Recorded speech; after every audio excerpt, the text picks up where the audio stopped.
Bom dia, boa tarde, boa noite. Vamos dar início a mais uma videoaula da disciplina Administração da Produção 2. Hoje, dando continuidade ao tema ERP, a gente falou um pouco dos sistemas de gestão na aula passada e, inclusive, eu postei um vídeo sobre a SAP, que é uma das maiores desenvolvedoras de sistema de gestão, inclusive de ERP. Então, hoje eu gostaria de me aprofundar um pouco mais nesse tema com vocês. E para isso eu vou fazer uma pequena introdução aqui, falando um pouco da evolução dos sistemas de gestão empresarial. A gente pode ver aqui nessa série histórica que os sistemas começaram a ser operados nos anos 60 por meio do MRP, ou MRP1, como alguns chamam, né? Que é Material Requirement Planning. Então, é planejamento da necessidade de materiais. Então, como o próprio nome diz, ele vai simplesmente calcular a quantidade de material necessário para atender uma determinada demanda. Tá bom? Então, você coloca ali a demanda, ele vai explodir aquela demanda, ele vai entender quanto de material que precisa ter para se atender aquela demanda. Com a evolução da tecnologia e o aprimoramento também dos sistemas de gestão, veio nos anos 80 o MRP2. Então, o MRP2 ele abriu um pouco mais esse campo de visão, digamos assim, do planejamento de materiais. Ele entendia então melhor quando que precisava ser fabricado determinado lote para atender o prazo de entrega, onde, então considerando também ali outras unidades produtivas de uma empresa, por exemplo.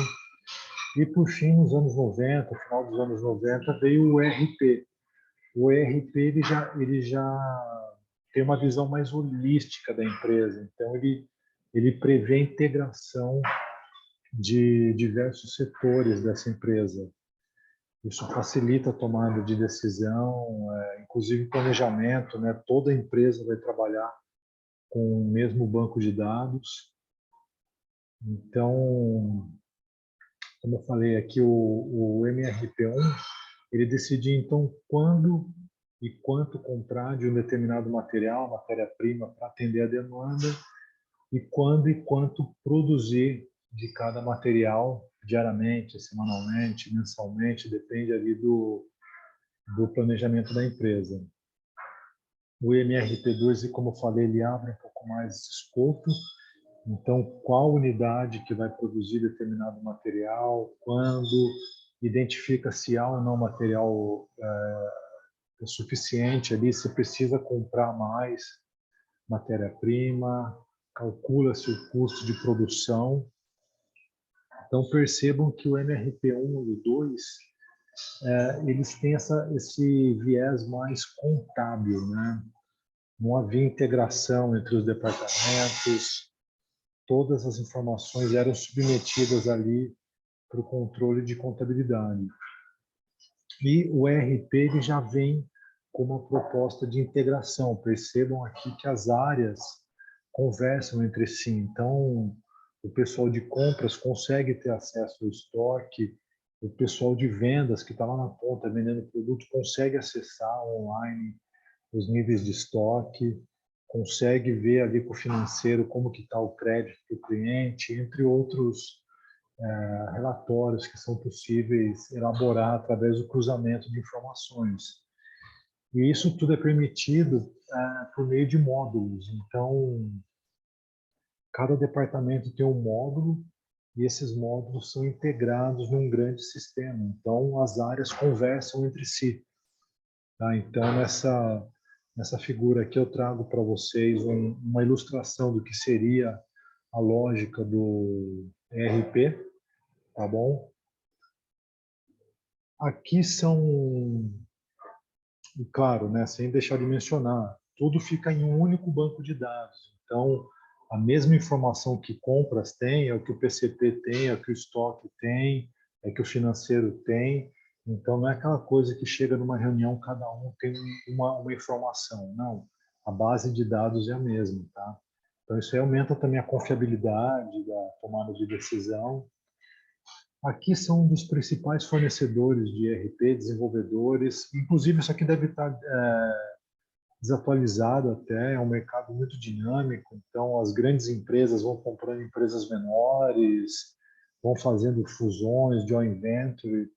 Eu passei para vocês no vídeo da SAP, que ela e a Oracle são as empresas estrangeiras mais relevantes, né, no que diz respeito ao desenvolvimento de sistemas, e a TOTUS é a maior desenvolvedora nacional. Quando você vai desenvolver um ERP, implementar um ERP na sua empresa, você tem que mapear todos os processos da empresa. Então, aqui eu trago um exemplo do mapeamento do processo de uma empresa, porque depois você vai colocar esse mapeamento, né, esse fluxo aqui de processos no sistema, entendeu? Então, é importante mapear, e isso é muito legal porque quando você começa a mapear o sistema, os processos da empresa, você identifica oportunidades de melhoria, né, no fluxo dos processos. Então, é um exercício que a empresa faz também de autoconhecimento, tá bom? Então, aqui eu trago algumas vantagens da adoção desses sistemas. Então, como eu falei, força um redesenho de processos, você vai ter que estudar a fundo a sua empresa, como que a informação percorre ali dentro, como que é feita a tomada de decisão. Processos são automatizados, então se reduz o erro manual, o erro de digitação, então aumenta a qualidade, aumenta a velocidade, a eficiência do processo. Como todos trabalham com uma base de dados única, tem maior integridade os dados, então quando você vai tomar uma decisão, é a informação que está ali disponível para todos, é a informação real, o processo está automatizado, todos usam a mesma base de dados, então a informação está ali para todo mundo. Então não é uma visão de uma determinada área. Eu acho que deve ser feito dessa forma, eu acho que o resultado é esse. Não, está ali para todo mundo, é uma tomada de decisão da empresa. Tá? Tem maior transparência nos dados, reduz fraudes, então eu não consigo maquiar dados, né? Exige a adoção de boas práticas quando você faz o redesenho dos processos.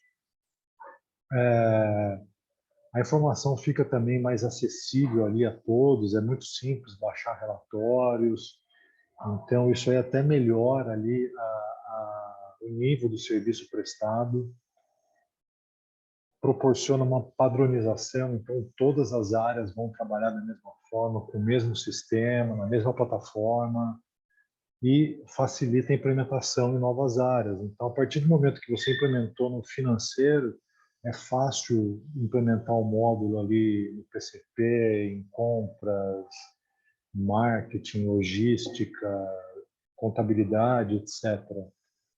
Simplesmente você já tem o processo ali mapeado, então você só vai entendendo como que as áreas se relacionam entre si. Tá bom? Então essa era uma leitura aqui, uma explicação, tá um pouco mais, esse material reduzido, tá? Em relação ao que eu postei, o material que eu postei está um pouco mais detalhado, tá bom? Qualquer dúvida eu estou à disposição, agradeço a atenção aí, bons estudos a todos, boa semana, até a próxima.